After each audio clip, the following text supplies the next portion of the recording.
Kozhikode saint Patrick's പള്ളിക്ക് പുറകിലെ കെട്ടിടത്തിൽ തീപിടുത്തം. കെട്ടിടത്തിന്റെ ഉൾഭാഗം പൂർണ്ണമായും കത്തിനശിച്ചു. VS രഞ്ജിത്ത് തുടരുന്നുണ്ട് വാർത്തയുടെ വിവരങ്ങൾ നൽകാൻ.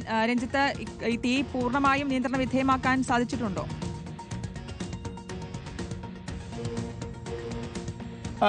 ഇപ്പോൾ പൂർണ്ണമായും തീ നിയന്ത്രണ വിധേയമായിട്ടുണ്ട്. ഇന്ന് പുലർച്ചെയാണ് പള്ളി വികാരി ഈ വിവരം അറിയുന്നത്. അതായത് പള്ളിയുടെ പിറകിൽ, പഴയ പള്ളിമേട തന്നെയാണ്, പള്ളിയുടെ പിറകിലുള്ള കെട്ടിടം തീ പിടിക്കുന്നതായി കാണുന്നു. അവിടെ ഒരു കാർ നിർത്തിയിട്ടുണ്ട്. പള്ളിയുടെ ഒരു ഓഫീസ് കെട്ടിടമായി പ്രവർത്തിക്കുന്നതാണ്.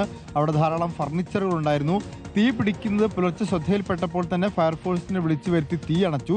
പക്ഷേ രാത്രി അല്ലെങ്കിൽ അർദ്ധരാത്രിയോടുകൂടി തീപിടുത്തം ആരംഭിച്ചിട്ടുണ്ടാവാം എന്ന് കരുതുന്നു. കാരണം അതിനകത്തുള്ള ഫർണിച്ചറുകൾ പൂർണ്ണമായി കത്തി നശിച്ചിട്ടുണ്ട്. ഓടിട്ട കെട്ടിടമാണ്. ആ കെട്ടിടത്തിൻ്റെ മുകൾ ഭാഗം, ഓടും എല്ലാം കത്തി നശിച്ച നിലയിലാണ്. അതുപോലെ കെട്ടിടത്തിൻ്റെ മുൻഭാഗത്ത് നിർത്തിയിട്ട കാറും ഭാഗികമായി കത്തി നശിച്ചിട്ടുണ്ട്.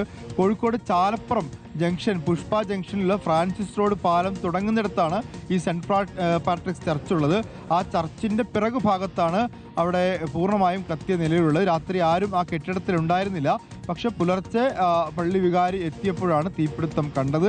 ഉടൻ തന്നെ ഫയർഫോഴ്സിനെ ബന്ധപ്പെട്ടു. ഫയർഫോഴ്സ് എത്തി തീ അണയ്ക്കുന്ന സാഹചര്യം ഉണ്ടായി. ശരി, VS രഞ്ജിത്താണ് വിശദാംശങ്ങൾ നൽകിയത്.